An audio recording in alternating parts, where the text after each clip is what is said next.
সালামু আলাইকুম। দেখেন এখানে কিস্তি, এখানে শাকসবজি কিস্তি, ভেন্ডি লাগাইছি। এগুলো ফসলি জমি, এখান থেকে 12 মাসে ফসল উৎপাদন হয়। আমার কিছু ভাই আছে এখান থেকে, তারা প্রতি সিজনে প্রতি মাসে ওরা এখান থেকে একটা না একটা ফসল উৎপাদন করে। তো আপনারাও আপনাদের বাড়ির আঙ্গিনা, বাড়ির আশপাশে এবার ফসল উৎপাদন করতে পারবেন, ফসল ফলাতে পারবেন, আপনাদের সংসারটা ভালোভাবে চলে যাবে। তো আপনারা সবাই এভাবে ফসল উৎপাদন করবেন। দেখেন আমার পাশে অনেক সুন্দর সুন্দর ফসলি ক্ষেত, ফসলি জমিন।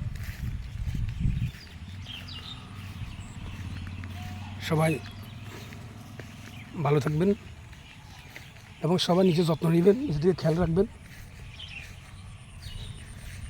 ধন্যবাদ সবাইকে। আসসালামু আলাইকুম রহমতুল্লাহ।